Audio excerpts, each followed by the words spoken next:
नमस्कार, आप देख रहे हैं इंडिया न्यूज। आपके साथ मैं हूं शुभ्रा सुमन। बहस के अहम मुद्दे का हम रुख करेंगे। कुछ खास मेहमान हमारे साथ जुड़ेंगे, लेकिन इन सब के बीच सबसे पहले एक बड़ी खबर का रुख कर लेते हैं। पीएम आवास में कुछ देर में एक बैठक शुरू होने जा रही है। ये बड़ी बैठक है। गृह मंत्री अमित शाह पीएम आवास पहुंच चुके हैं इस बैठक के लिए। गृह राज्य मंत्री जी किशन रेड्डी भी पीएम आवास पहुंच चुके हैं। इस वक्त की बड़ी खबर आपको बता रहे हैं। गृह राज्य मंत्री नित्यानंद राय भी पीएम आवास पहुंचे हैं। बैठक में आंतरिक सुरक्षा की समीक्षा की जाएगी। बैठक में रक्षा मंत्री राजनाथ सिंह भी शामिल होंगे। तो एक एक करके बड़े नेताओं का, केंद्रीय मंत्रियों का पीएम आवास पहुंचने का सिलसिला लगातार चल रहा है। ये तस्वीरें हम आपको दिखा रहे हैं। राकेश सिंह के पास हम आपको लिए चलते हैं। हमारे संवाददाता जुड़ गए हैं हमारे साथ। राकेश, क्या अपडेट इस बैठक को लेकर और क्या एजेंडा? जहां तक एजेंडे की बात है, तो जिस तरह से जम्मू एयरफोर्स स्टेशन में जिस तरह से ड्रोन अटैक के जरिए जो धमाके हुए हैं, उसको लेकर हो सकता है कि प्रधानमंत्री को पूरे मामले को लेकर इसकी जानकारी दी जाए। और सबसे महत्वपूर्ण बात यह है कि आंतरिक सुरक्षा को लेकर यह बैठक काफी अहम माना जा रहा है। और प्रधानमंत्री को केंद्रीय गृह मंत्री अमित शाह जो है पूरे मामले को लेकर ब्रीफिंग देंगे। साथ ही साथ गृह मंत्रालय के जो कार्य किए गए हैं उस पर भी जानकारी दी जाएगी। लेकिन जिस आलोक में ये बैठक हो रही है, इसमें समझा जा रहा है कि न केवल जम्मू कश्मीर की पूरी स्थिति पर, साथ ही साथ जिस तरह से जो हालात हैं उसकी पूरी तौर पर प्रधानमंत्री को जानकारी देंगे केंद्रीय गृह मंत्री अमित शाह। और साथ ही साथ एलएसी की स्थिति की भी बारे में जानकारी दी जाए। जी, बहुत शुक्रिया आपका राकेश इस पूरी जानकारी के लिए। आप इस मीटिंग पर नजर बना के रखिएगा। चूंकि जम्मू में हुए ड्रोन हमले के बाद से सरकार सक्रिय है और इसी मसले पर हम आज बातचीत कर रहे हैं। पाकिस्तान भारत के खिलाफ लगातार साजिशें रचता रहा है, लेकिन अब की बार पाकिस्तान भारत के खिलाफ ड्रोन वाली साजिश रच रहा है। पिछले 3 दिनों के भीतर भारत की सीमा के अंदर एक के बाद एक 7 पाकिस्तानी ड्रोन देखे जा चुके हैं। जम्मू एयरफोर्स स्टेशन पर हमले के बाद लगातार आसमान में पाकिस्तान के ड्रोन देखे जाने का सिलसिला चल रहा है। कल कालूचक इलाके में 2 पाकिस्तानी ड्रोन देखे गए थे। इसके बाद आज देर रात करीब 1:30 बजे से 4 बजे के बीच 3 पाकिस्तानी ड्रोन भारत की धरती के ऊपर मंडराते हुए दिखे।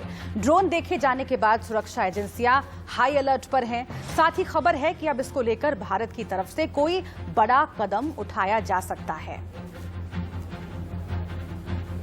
एयरफोर्स स्टेशन पर हमले के आज तीसरे दिन भी जम्मू में ड्रोन का कहर जो है वो मंडरा रहा है। आपको बता दूं कि बीती रात भी 3 जगह पर ड्रोन दिखा है। हम इस समय उसी कुंजवानी इलाके में पहुंचे हैं और आपको बता दूं कि जानकारी के मुताबिक लगभग रात 1 बजे के करीब जो है इसी जगह पर जो सैन्य ठिकाना कालूचक, कुंजवानी और रत्नूचक का पड़ता है, उसके पास ये ड्रोन दिखे हैं। तकरीबन रात को 1 बजे के बाद जो संतरी जो ड्यूटी पे थे, उन्होंने यहाँ पर ड्रोन की हरकत को देखा। हालांकि इस बार उन्होंने फायर नहीं किया है, मगर आपको बता दूं कि जिस तरीके से ड्रोन दिखने का सिलसिला लगातार बढ़ रहा है, वो कहीं ना कहीं अपने आप में एक चिंता का विषय है। क्योंकि अगर ये ड्रोन इस इलाके में सरहद पार से आते हैं तो यहीं कहीं ना कहीं मंशा जरूर जो है यहाँ पर नुकसान पहुंचाने की हो सकती है। इस इलाके की अगर बात करूं तो क्योंकि घने पेड़ों का इलाका है, चिल्डिंग इलाका है, यहाँ पर डिफेंस के लोग हैं, डिफेंस इंस्टॉलेशन है। ऐसे में कहीं ना कहीं पाकिस्तान अगर ये हरकत कर रहा है तो वहाँ से किसी बड़ी वारदात को अंजाम देने की ये कोशिश हो सकती है। हमें कल भी बताया था कि लश्कर का हाथ जो है, बताया जा रहा है कि लश्कर और जैश मिलकर इस तरह की ड्रोन की जो चाल है, आसमानी आतंक की चाल जो है, उसको चल रहे हैं। और अभी जो जानकारियां मिली हैं, 1 बजे से लेकर 4 बजे के बीच में 3 घंटे में 3 बार ड्रोन दिखा है, जिसमें पहला ड्रोन कालूचक में दिखा, दूसरा drone Ratnuchak army cantonment area के पास और तीसरा ड्रोन जो है वो कुंजवानी एरिया में दिखा है। आपको बताऊं उसी के बाद से लगातार अलर्ट पर हैं और एयरफोर्स स्टेशन के बाद से ही इलाके को अलर्ट कर दिया गया था। अनुज कुमार के साथ अजय जंडियाल, इंडिया न्यूज, जम्मू। तो एक तरफ जम्मू कश्मीर में पाकिस्तान रोज नई साजिश रच रहा है, तो दूसरी ओर भारतीय सेना के जवान भी आतंकियों पर ताबड़तोड़ कार्रवाई कर रहे हैं। श्रीनगर के पारिमपोरा इलाके में सुरक्षा बलों ने मुठभेड़ में 2 आतंकियों को ढेर कर दिया। मुठभेड़ में सुरक्षा बलों ने 2 अधिकारियों और 1 जवान उसमें घायल हुए हैं। मारे गए आतंकियों में से एक पाकिस्तानी था और आतंकी संगठन अबरार लश्कर का टॉप कमांडर था। मारे गए आतंकियों के पास से गोला बारूद भी बरामद हुआ है। वहीं इंडिया न्यूज के हाथ आतंकी नदीम की एक्सक्लूसिव तस्वीर हाथ लगी है। नदीम को एयरफोर्स स्टेशन पर हमले के बाद 6 किलो आईईडी के साथ गिरफ्तार किया गया था। बताया यह जा रहा है कि नदीम लश्कर कमांडर उमर के संपर्क में था।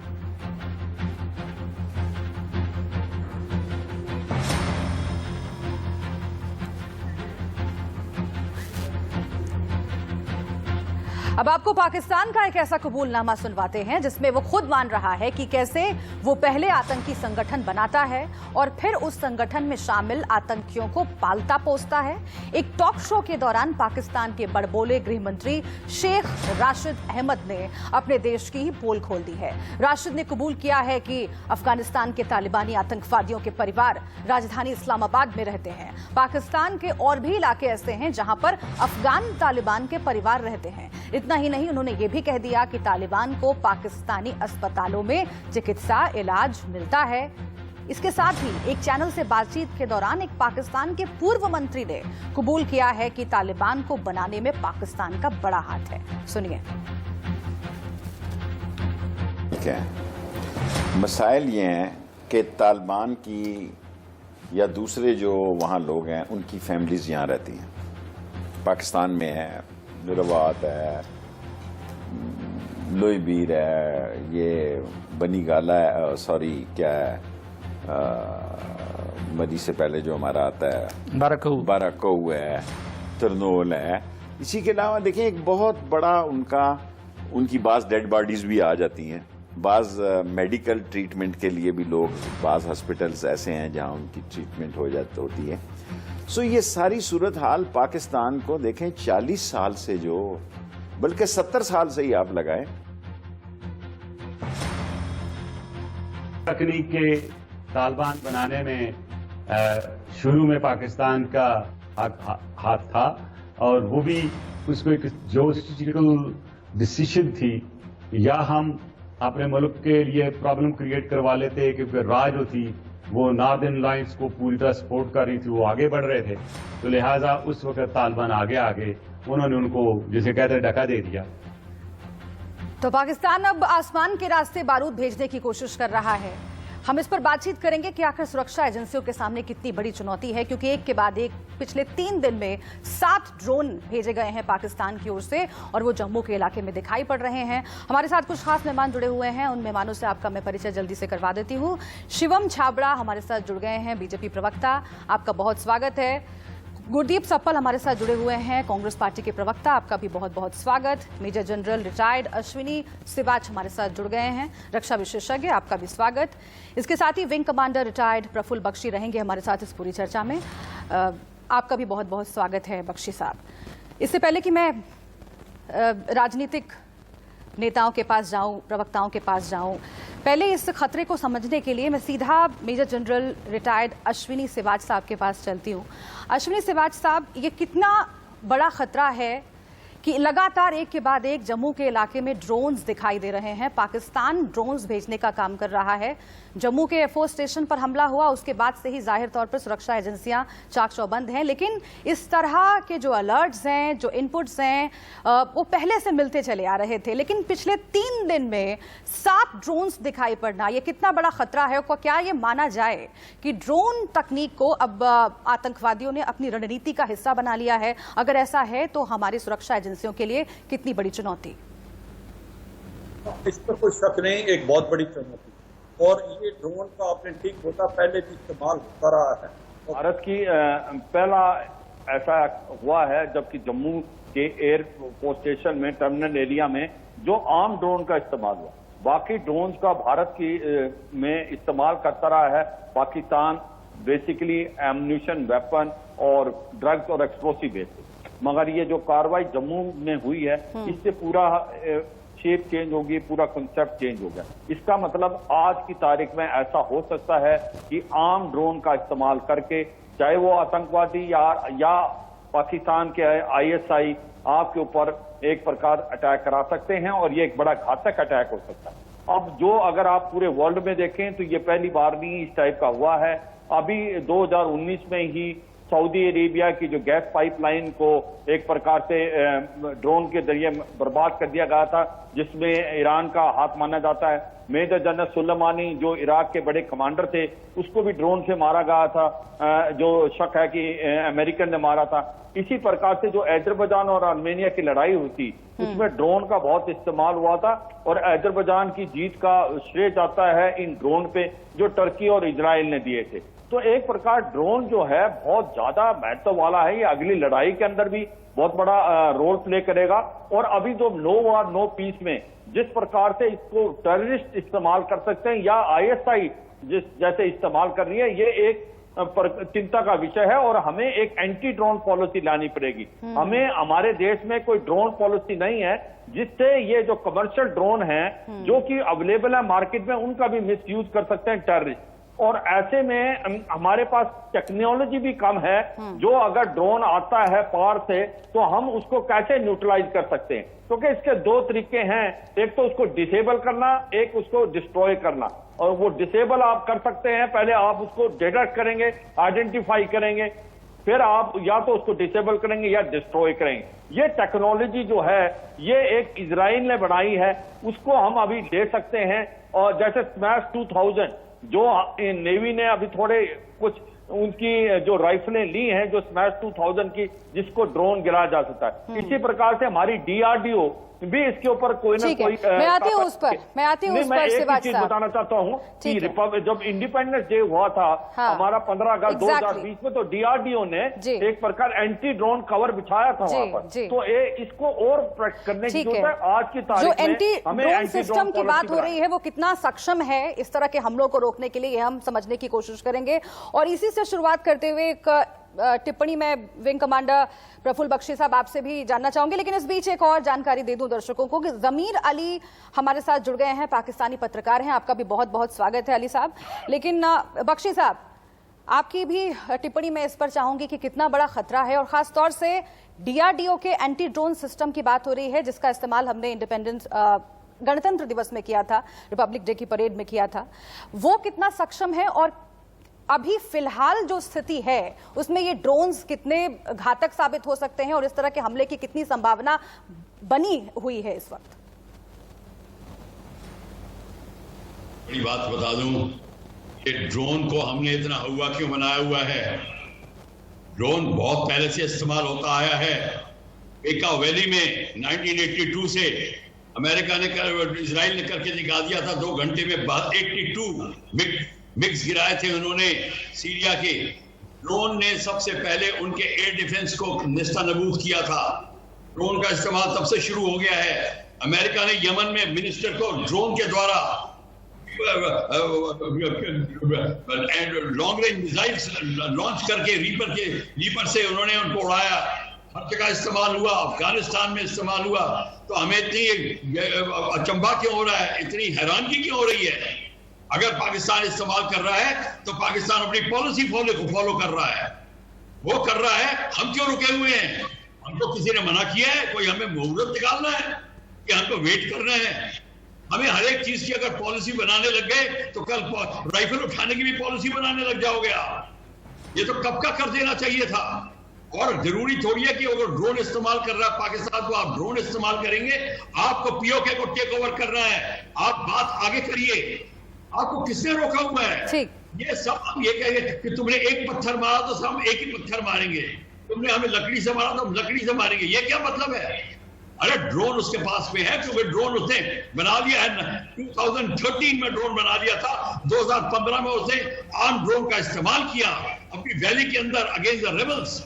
और वो बड़ा चाइनीज हेल्प के द्वारा उसने ड्रोन तैयार किया, मिसाइल लॉन्च कर सकते। हम किस लिए रुक रहे हैं? ठीक है, यही मैं समझने की कोशिश करती हूँ। शिवम छाबड़ा हमारे साथ मौजूद है, लेकिन मैं चाहती हूँ कि यहाँ से आगे जब हम डिबेट को ले जाएं, 2 बहुत महत्वपूर्ण मसले हैं भारत के मद्देनजर।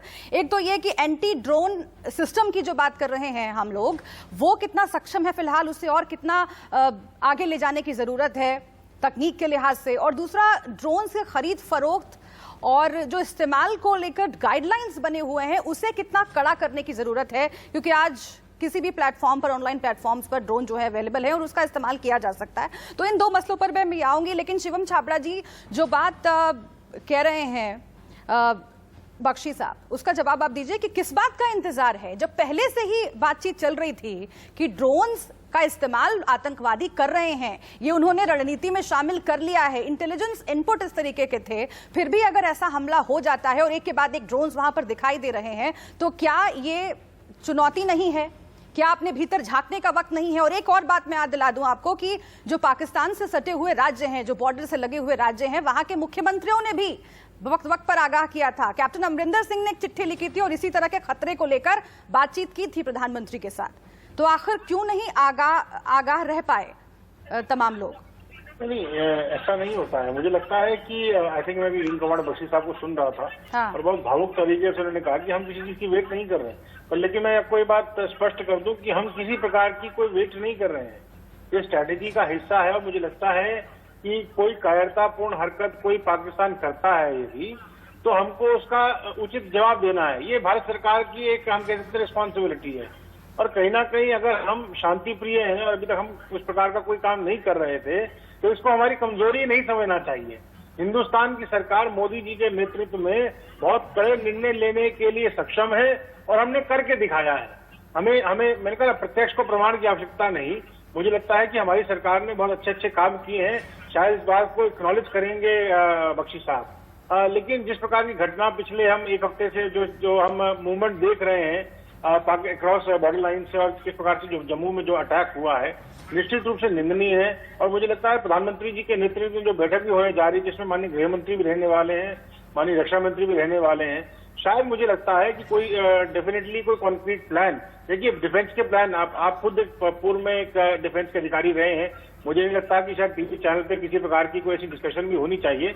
लेकिन मैं इस बात को कह सकता हूं कि निश्चित रूप से एक plan of action definitely workout किया जा रहा है और इस पर उसका उचित जवाब देगी। हम शांत बैठने वाले लोगों में से नहीं है, हमारी सरकार शांत बैठने वालों में से नहीं है, और हम कायर नहीं है, हम वीर हैं। और वीरता का गुरदीप सप्पल जी, बीजेपी ये कह रही है कि उचित जवाब दिया जाएगा और इसी के मद्देनजर मीटिंग्स भी चल रही हैं। देखिए पीएम आवास पर एक बहुत अहम मीटिंग बुलाई गई है और उसमें स्ट्रेटेजी बनाई जा रही है। विपक्ष होने के नाते आप क्या कहना चाहेंगे सरकार को?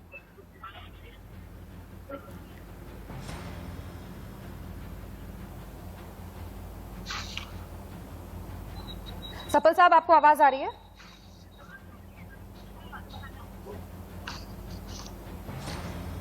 चलिए, गुरदीप सप्पल जी के पास आवाज नहीं पहुंच रही, उससे ठीक कराया जाए। इस बीच मैं फिर से एक बार मैं चाहती हूं कि जो बात अभी शिवम छाबड़ा जी ने कही, अगर बख्शी साहब आप उस पर कुछ अपनी बात रखना चाहते हैं तो प्लीज रखें, उसके बाद मैं जमीर साहब के पास जाऊंगी। बख्शी साहब।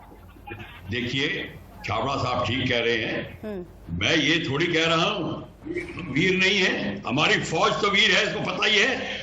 आपने 93,000 प्रिजनर्स लेके आपने एक देश को खड़ा कर दिया, बांग्लादेश पैदा कर दिया, वो कोई कम बात है?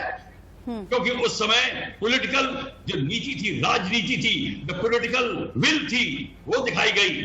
मैं कहता हूं हमारे प्रधानमंत्री पॉलिटिकल विल दिखा रहे हैं, पर हमारी ब्यूरोक्रेसी में इतनी देर आती है, ये बात पूरी करने दीजिए। फौज की वीरता कोई नहीं चैलेंज कर रहा, और मैं फौजी हूं, मुझे पता है, मैं लड़ाई लड़ चुका हूं, मुझे पता क्या वीरता होती है। बात सिर्फ ये है, हम अपने को बड़ा डेमोक्रेटिक दिखाने के लिए दुनिया में रुक क्यों रहे हैं? अभी तक पीओके को क्यों नहीं ले लिया? किस बात का इंतजार है? आप ड्रोन की बात करना छोड़ दीजिए, आप आगे की बात करिए। ड्रोन की पॉलिसी, एंटी ड्रोन डिवाइस हमारे पास है, दुनिया में है, सबके पास है। अरे लगा क्यों नहीं रहे उसको? ठीक, क्यों देर कर दी? मैं ये कह रहा हूं, उसका चैलेंज कर रहा हूं। ठीक है सर, मैं क्यों नहीं कर सकता चैलेंज? क्योंकि ब्यूरोक्रेटिक प्रॉब्लम है, प्रधानमंत्री को प्रॉब्लम नहीं है। ठीक है, ये कहा जा रहा है कि आप ये कह रहे हैं कि जल्द फैसले क्यों नहीं ले रहे हैं? फैसले लिए जाने चाहिए, कड़े फैसले लिए जाने चाहिए सरकार की ओर से। सप्पल साहब, अगर आपको मेरी आवाज आ रही हो, अपनी बात रख सकते हैं। सरकार एक मीटिंग कर रही है और यहां पर जो बीजेपी के प्रवक्ता हैं वो यही कह रहे हैं कि हम चुप नहीं बैठेंगे, जवाब दिया जाएगा, लेकिन राजनीति ना हो, जो भावुक बातें हो रही हैं उनसे इतर स्ट्रेटेजी बनाई जा रही है और उसी के लिहाज से आगे पाकिस्तान को जवाब दिया जाएगा। विपक्ष होने के नाते आप क्या कहना चाहेंगे सरकार को?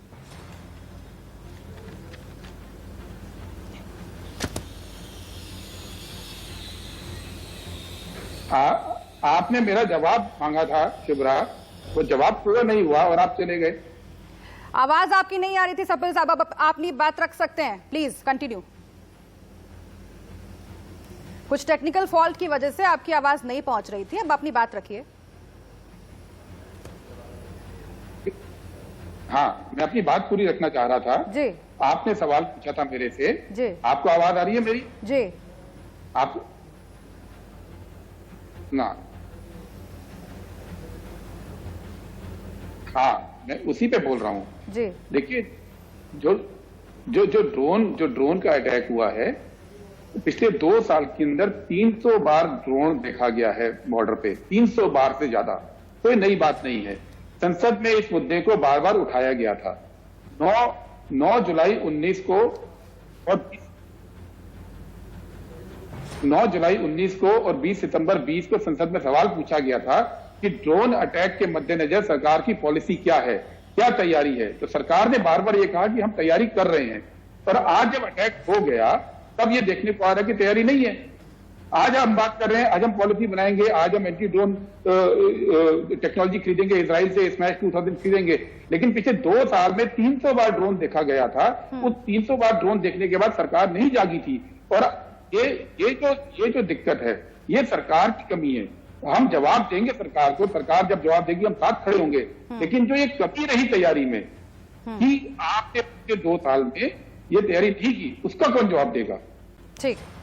ठीक है, मैं फिर से एक बार आप सबके पास आऊंगी और जमीर साहब आपके पास भी आऊंगी, क्योंकि पाकिस्तान से पूछने के लिए भी बहुत सवाल हैं और कहा यही जा रहा है कि कश्मीर में शांति पाकिस्तान को पचती नहीं है, हजम नहीं होती और इसीलिए इस तरह की हिमाकतें वो करता है। मैं आऊंगी फिर से एक बार आप सबके पास, लेकिन सबके बीच एक बड़ी खबर का रुख जल्दी से कर लेते हैं। देश को एक और वैक्सीन मिलने वाली है। सिप्ला मॉडर्ना वैक्सीन को आयात की मंजूरी मिल गई है। सूत्रों के हवाले से खबर आ रही है, DCGI ने सिप्ला मॉडर्ना वैक्सीन के आयात को मंजूरी दी है, ये सूत्र बता रहे हैं। जल्द ही सरकार कर सकती है ऐलान। इस वक्त की बड़ी खबर, वैक्सीनेशन के मोर्चे पर लगातार आगे बढ़ने की कोशिश हो रही है, वैक्सीनेशन की रफ्तार बढ़ाने की कोशिश हो रही है और इन सब के बीच देश को एक और वैक्सीन मिल सकती है। तो एक तरफ पीएम आवास पर बैठक बुलाई गई है। जी हां, जम्मू में हुए ड्रोन अटैक के बाद से ही भारत सरकार सक्रिय है, सेना सक्रिय है और लगातार पूरे जम्मू कश्मीर में सर्च ऑपरेशंस चल रहे हैं। लेकिन इन सब के बीच सवाल ये कि क्या ड्रोन तकनीक को आतंकवादियों ने अपनी रणनीति में शामिल कर लिया है? ये पहले से चला आ रहा था, लेकिन जम्मू में जो हादसा हुआ है, जो हमला हुआ है, उसके बाद से ये सवाल और गहरा गए हैं कि क्या एक तकनीकी रूप से विकसित एंटी ड्रोन तकनीक हमें चाहिए, ये पूरा सिस्टम हमें चाहिए और ये कैसे आगे होगा, इसे समझने की हम कोशिश कर रहे हैं। कुछ खास मेहमान हमारे साथ जुड़े हुए हैं। चर्चा से पहले मैं जमीर अली साहब से बात करना चाह रही थी, पाकिस्तानी पत्रकार हमारे साथ जुड़ेंगे आपसे कुछ देर में, उनके पास मैं जाऊंगी। लेकिन शिवम छाबड़ा जी, इस हिस्से की शुरुआत आपसे करते हैं और फिर गुरदीप सप्पल जी मैं आपके पास आऊंगी। अब यहां से आगे सरकार की क्या रणनीति है, क्योंकि सवाल तमाम पूछे जा रहे हैं कि इंटेलिजेंस इनपुट के बाद भी अगर इस तरह का हादसा होता है तो एक बहुत बड़ी जिम्मेदारी सरकार के ऊपर है कि वो आगे इस तरह के हमलों को रोकने के लिए सक्रिय हो। सबसे महत्वपूर्ण बिंदु जो 2 सवाल पूछे जा रहे हैं, एक एंटी ड्रोन सिस्टम, जो डिफेंस सिस्टम हमें चाहिए उसे डेवलप करने की दिशा में काम होना चाहिए, और दूसरा ड्रोन्स की खरीद को लेकर, बिक्री को लेकर, इस्तेमाल को लेकर जो नियम बने हुए हैं वो और कड़े करने होंगे। आप लोगों का क्या प्लान ऑफ एक्शन है यहां से? प्रकार से डिफेंस का विषय रहता है जी, उसके अंदर प्लान ऑफ एक्शन जो होता है वो सेनाएं तय करती हैं, सर्विसेज तय करती हैं, सरकार उसको फैसिलिटेट करती है। और कहीं ना कहीं मुझे लगता है कि इस प्रकार से घटना दोबारा ना हो। पूर्व अधिकारी हमारे पास मौजूद हैं, वो तो कह रहे हैं कि जब पहले से पता था तो किस बात का इंतजार कर रहे थे, उनको ही जवाब दे दीजिए आप। देखिए, भावनाओं में बह करके मैं फिर कह रहा हूँ, मेरा अर्थ केवल ये है कि निश्चित रूप से जवाब करारा होगा, इसमें कहीं कोई संदेह किसी व्यक्ति को नहीं होना चाहिए। मुझे लगता है हिंदुस्तान के एक एक व्यक्ति को अपनी सरकार पर, अपनी देश के प्रधानमंत्री पर पूरा विश्वास है कि हम उनको मुंह तोड़ जवाब देने के लिए हम सक्षम हैं और हमने किया है। ऐसा नहीं कि हमने नहीं किया है। और कहीं ना कहीं देखिए, हर चीज बहुत सारे लेवल पे सारी काम चलते हैं। शायद गुरदीप जी बहुत एक पूर्व में एक सरकार में काम कर चुके हैं और शायद वो बेहतर तरीके से भी इस बात को बता पाएंगे। निश्चित रूप से वो कांग्रेस के प्रवक्ता है, लेकिन कहीं ना कहीं फैक्चुअल बात बोलने में उनको भी संकोच नहीं होगा। मुझे लगता है कि कहीं ना कहीं हमने हमारा ये प्रयास रहा है कि पाकिस्तान को कहीं ना कहीं हम आइसोलेट करने का काम करें।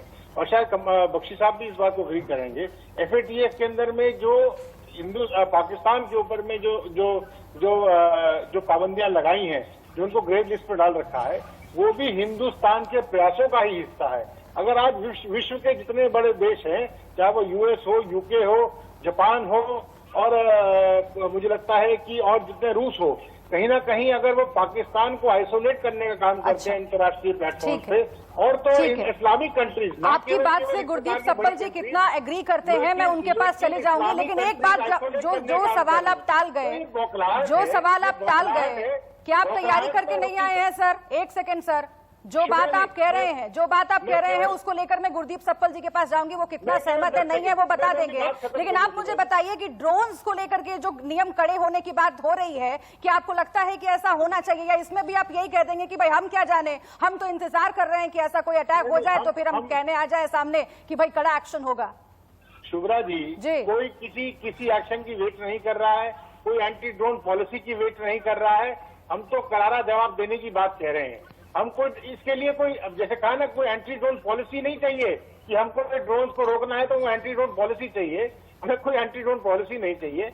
ये निश्चित रूप से घटना घटी है, इसका आकलन भी किया जा रहा है। तो आप जो ये मुस्कुराकर कह रहे हैं, आपको पता है जो हमारे जवान हैं वो अपनी जान पर खेल के ऐसे हादसों से निपटते हैं, ऐसे हमलों से निपटते हैं। आप जो ये हंसकर मुस्कुराकर यहाँ पर कह रहे हैं कि किसी सर ये उतना भी आसान नहीं है जितना आप साबित करने की कोशिश कर। खैर, मैं आपके पास फिर से एक बार आती हूँ, मैं आऊंगी आपके पास फिर से एक बार, लेकिन रुक जाइए सप्पल साहब, गुरदीप सप्पल साहब, आप सुन रहे होंगे, शिवम छाबड़ा हमारे साथ बीजेपी के प्रवक्ता जुड़े हुए हैं, उनकी बात सुन रहे होंगे। उन्होंने कहा कि गुरदीप सप्पल भी हमसे एग्री करते होंगे कि अब तक सरकार की ये मंशा रही है कि पाकिस्तान को बैकफुट पर लाया जाए, और उसमें सरकार कामयाब भी हुई है। जवाब दीजिए।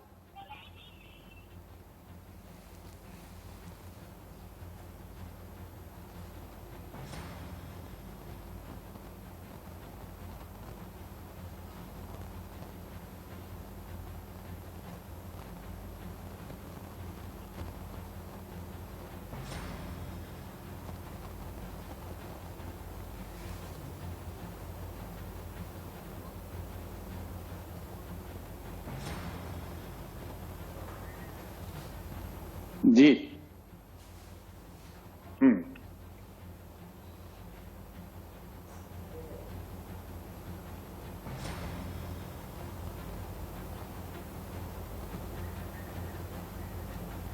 देखिए, मैं इस बात से एग्री करूंगा कि भारत में सरकारों की मंशा ये रहती है कि पाकिस्तान को बैकफुट पर लाया जाए, लेकिन कैसे लाया जाए, सवाल तो इसका है। अभी आपने कहा कि एंटी ड्रोन पॉलिसी की जरूरत नहीं है। खुद सरकार ने संसद में 3 बार जवाब दिया कि पॉलिसी चाहिए, लेकिन टाइमली बनी नहीं पॉलिसी अगर चाहिए और टाइमली नहीं बनी तो ये जिम्मेवारी सरकार की होती है, फेलियर भी सरकार का होता है। दूसरी बात, सिर्फ ड्रोन की बात नहीं है। आज 2 दिन में ये भी पता नहीं चला है कि वो ड्रोन सीमा पार से आए थे या लोकल थे, क्योंकि अगर लोकल ड्रोन थे तो ये मानिए कि स्लीपर सेल फिर से एक्टिव हो गए हैं, और 2 दिन में अगर 7 ड्रोन नजर आ रहे हैं, 3 4 इंसिडेंट हो रहे हैं। इसके पहले 3 इंसिडेंट हुए जहां पे घर के अंदर घुसकर हत्याएं हुई हैं, तो वो स्लीपर सेल फिर से एक्टिव हो गए हैं। तो ये तो इंटेलिजेंस फेलियर भी है। इस इंटेलिजेंस फेलियर पे भी सरकार को ध्यान देना पड़ेगा। ये इंटेलिजेंस फेलियर ऐसा है जिससे कि हम बच नहीं सकते हैं। लगातार पिछले कुछ सालों में हम लगातार इंटेलिजेंस पे फेल हुई है ये सरकार। इस सरकार की जिम्मेदारी है ये, और क्यों हुई है उसका कारण है। ऐसा नहीं है कि हमारे इंटेलिजेंस का कोई सिस्टम नहीं था, लेकिन आप देखो हमारे नेट ग्रिड बना। नेट ग्रिड जो है इंटेलिजेंस कलेक्शन का एक सेंट्रल सिस्टम था। 2 साल तक उसका सीईओ अपॉइंट नहीं हुआ, सरकार ने सीईओ अपॉइंट नहीं किया 2 साल तक। तो जब आप सिस्टम्स को कमजोर करोगे तो जो रिजल्ट आएगा वो ठीक नहीं आएगा। ठीक है, मैं लौटती हूँ आपके पास और छाबड़ा जी से भी इसका जवाब मैं लूंगी, लेकिन इन सब के बीच जमीर अली हमारे साथ जुड़े हुए हैं, पाकिस्तानी पत्रकार। जमीर अली साहब, आप ज़हीन आदमी हैं और अच्छे पत्रकार हैं, गंभीरता से अपनी बात रखते हैं, इसलिए मैं समझने की कोशिश करूंगी कि अगर ये कहा जा रहा है, और लगातार इससे पहले भी देखा गया है कि पाकिस्तान ऐसी स्थिति का फायदा उठाता है, आतंकवाद का प्रचार प्रसार करता है, सीमा पार आतंकवाद भेजता है। इस बार ड्रोन का इस्तेमाल किया गया है, आसमान से बारूद भेजने की हिमाकत पाकिस्तान कर रहा है। लगता है वहां पर मेलजोल भाईचारा बढ़ने लगता है तो पाकिस्तान को रास नहीं आता है। एक्चुअली पूरी तरह से दुरुस्त नहीं है। आप इस सारी बात को अगर देखें कि तो मौजूदा सूरत हाल में हमें जिस तरह के हालात का सामना है, इसमें इस तरह के इंसिडेंट्स होना एक के फितरी अमल था। जिस तरह पाकिस्तान के हालात हैं या फिर अफगानिस्तान के हालात हैं, यहाँ से अमेरिका जा रहे हैं, उसके साथ साथ उनके जाते ही जो दहशतगर्द एलिमेंट्स हैं या जो दहशतगर्दी को सपोर्ट करने वाले दिमाग हैं, वो उसको अब दोबारा वो एक्टिवेट हो रहे हैं। इस हवाले से मैं समझता हूँ कि ड्रोन अटैक्स का होना इंडियन एयरफोर्स के बेसिस पे, ये सबसे पहले तो जो इंडियन गवर्नमेंट्स की इंटेलिजेंस है उनका फेलियर है। उसके साथ साथ दीगर भी पहलू हैं जिन पे नजर रखनी चाहिए थी, क्योंकि जब इस तरह के हालात होते हैं, आपके साथ सीनियर आर्मी अफसरान मौजूद हैं, वो ये बिल्कुल बताएंगे कि इस तरह की जब सूरत हाल होती है नजर रखनी चाहिए थी, वो ठीक है जमीर साहब, और आगे भी नजर रखी जाएगी और मुंहतोड़ जवाब भी दिया जाएगा। यहाँ पर मैं आपकी बात भी करवा दूंगी, बख्शी साहब हमारे साथ मौजूद हैं, इसके साथ ही सिवाज साहब भी हैं, उनसे बात मैं करवा दूंगी आपकी। लेकिन मेरे सवाल का जवाब दीजिए ना कि पाकिस्तान को रास नहीं आता है कि कश्मीर में जब स्थितियां दुरुस्त होने लगती हैं तो इस तरह की हिमाकत पाकिस्तान की तरफ से होती है। अब आप लोग ड्रोन्स भिजवा रहे हैं, अब आप इनकार करेंगे, FATF की ग्रे लिस्ट में पाकिस्तान है, लेकिन उसके बावजूद इनकार करेंगे कि ऐसा कुछ नहीं करते हैं हम लोग, तो क्यों नहीं आप लोग जांच करवा लेते हैं? अगर हिंदुस्तान को आप नसीहत दे रहे हैं कि जांच करवा लीजिए, या फिर पहले से अलर्ट क्यों नहीं थे, तो आप लोग क्यों नहीं जांच करवा लेते हैं कि आपके यहाँ बैठे हुए जो दहशतगर्दी को सपोर्ट करने वाले लोग हैं, क्या वो इस तरह की हिमाकत कर रहे हैं? जांच से हमेशा भागते रहे हैं, किस बात का डर है? देखिए, ये बात दुरुस्त नहीं है। पाकिस्तान ने इस तरह के मामलात की जांच से कभी भी नहीं भागा। अगर आप देखें तो इंडिया में ड्रोन अटैक होने से पहले लाहौर में एक बम धमाका हुआ था जिसमें मुख्तलिफ लोग शहीद हुए थे, बहुत सारे लोग जख्मी हुए थे। इस तरह के वाकयात या इस तरह के स्लीपर सेल्स जो है वो ना तो पाकिस्तान के हामी है ना इंडिया के हामी है। आप जब तक कि इस सारे मसले से निकलेंगे नहीं, कि जब तक इंडिया में कोई मसला हो तो आप बोलें कि पाकिस्तान ने करवाया, जब पाकिस्तान में कोई मसला हो तो पाकिस्तान कहता है कि जीरो ने करवाए। आप इन सारे मसाइल से निकले, दहशतगर्द जितने भी स्लीपर सेल्स हैं उनकी जांच करें, उनका पीछा करें, ताकि ये नासूर खत्म हो सके। आप जिस तरह इंडियन गवर्नमेंट या पाकिस्तान गवर्नमेंट, अब तो दुनिया जानती है ना, अब तो आप ये नहीं कह सकते कि भाई हिंदुस्तानी ही सिर्फ ऐसी बातें कर रहे हैं। आप FATF की ग्रे लिस्ट में हैं, दुनिया जानती है कि कैसे आतंकवाद को पाल पोस रहा है पाकिस्तान, और आपके मंत्री, आपके पूर्व मंत्री टेलीविजन पर मान रहे हैं, इंटरव्यूज में मान रहे हैं कि तालिबानी आतंकवाद को बढ़ावा दिया था। तालिबानी आतंकवादियों के जो रिश्तेदार हैं वो पाकिस्तान में रहते हैं, अलग अलग इलाकों में, यहाँ तक कि राजधानी इस्लामाबाद में रहते हैं। तो कैसे आप मुंह मोड़ के निकल जाइएगा, मुकर जाइएगा कि नहीं इसमें हमारा कोई हाथ नहीं है? कोई बच्चा तो नहीं है, क्योंकि पूरी दुनिया आप देख रही है, सुन रही है, समझ रही है, आपके मंत्रियों को भी, पूर्व मंत्रियों को भी। देखिए, इस हवाले से जिस तरह का इस वक्त पाकिस्तान का रवैया है, खासतौर पे वज़ीर-ए-आज़म इमरान खान का या फिर आर्मी जनरल कमर जावेद बाजवा का, मुख्तलिफ मकामात पे वो हमेशा से ये कहते रहे कि हमें अपना घर दुरुस्त करने की जरूरत है, और यकीनी तौर पर पाकिस्तान अपना घर दुरुस्त कर रहा है। और इस तरह के जो एलिमेंट्स हैं उनको ना सिर्फ मान रहे हैं बल्कि उनके खिलाफ कार्रवाई भी कर रहे हैं। मैं आपको ये कह रहा हूँ कि आप पाकिस्तान की तरफ देखने की बजाय इंडियन गवर्नमेंट से कहें कि वो अपनी इंटेलिजेंस को जरा तगड़ा करें। इस तरह के जो एलिमेंट्स है इस वक्त एक्टिव हुए हैं, इससे पहले वो कोई बड़ा वाकया करें, उनके खिलाफ कार्रवाई करें। यकीनी तौर पे दहशतगर्दी का जो किला अपने घर में सर तमाम दिक्कतें हैं, लेकिन आप नसीहत हिंदुस्तान को दे रहे हैं। मैं जो आपसे पूछ रही थी आपके मंत्रियों के बयान के बारे में, वो आपने बताया नहीं। मैं फिर से एक बार आपके पास लौटूंगी, लेकिन मैं चाहती हूँ सिवाज साहब आप इसका जवाब दे, रिस्पॉन्ड करें, क्योंकि ज़मीर अली साहब पाकिस्तानी पत्रकार हैं, काफी नॉलेजेबल हैं, ज़हीन आदमी हैं। वो ये कह रहे हैं कि हिंदुस्तान ये ख्याल रखे जब ड्रोन अटैक की बात हो रही है या इस तरह के किसी भी इंटेलिजेंस इनपुट की बात हो रही है तो उस पर काम कीजिए, हम पर ब्लेम मत कीजिए।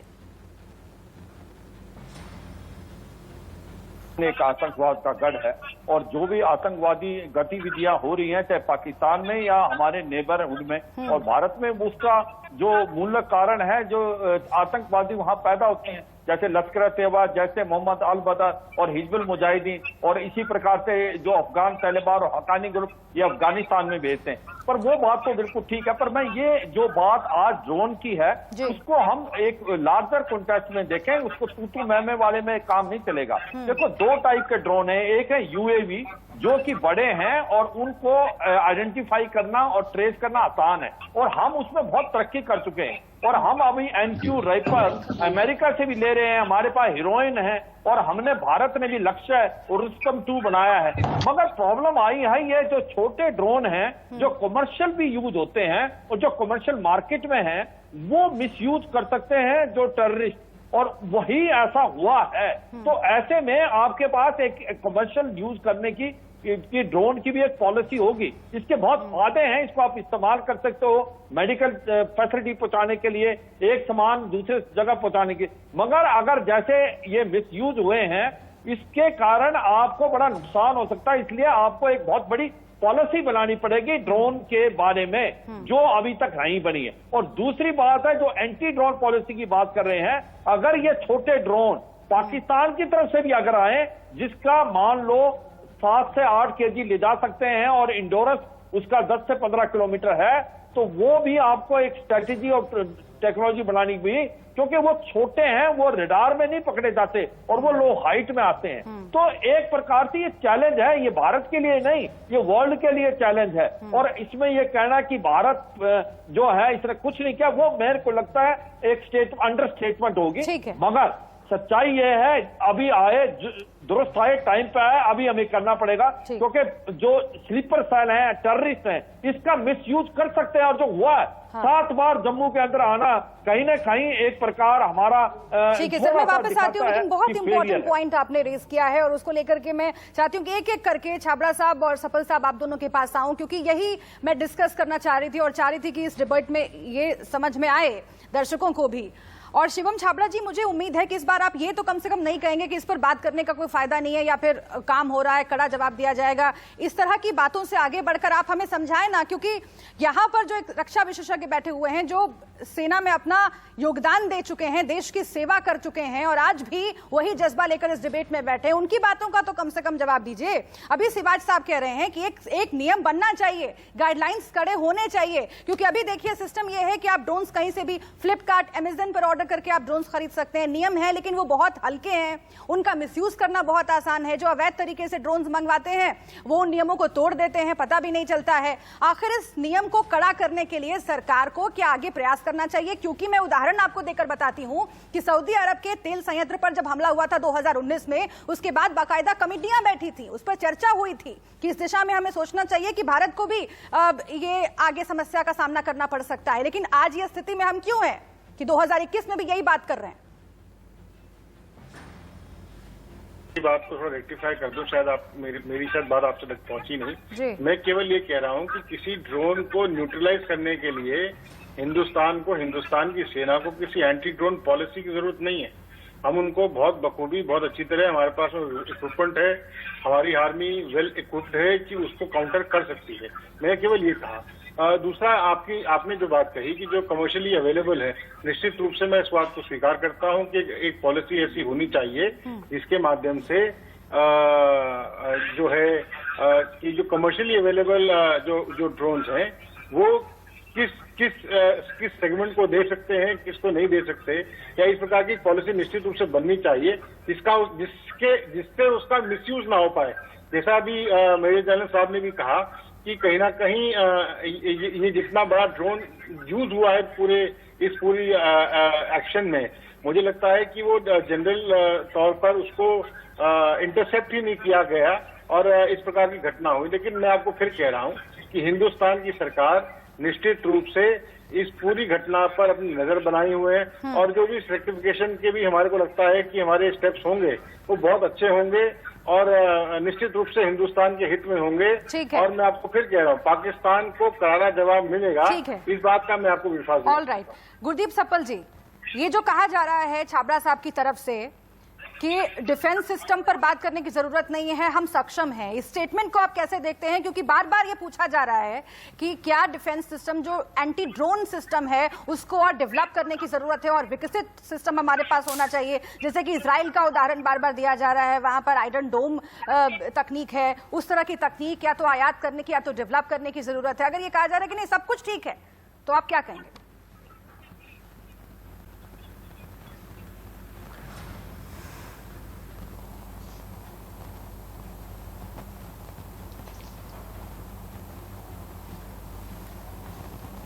आ रही हूं बख्शी साहब इसके बाद। जी,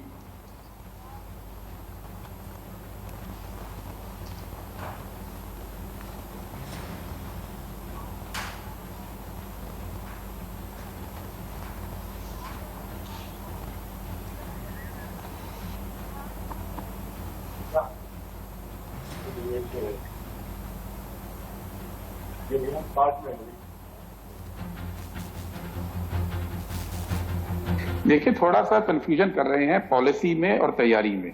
यहाँ पॉलिसी की बात कर रहे हैं, तैयारी की बात करनी चाहिए।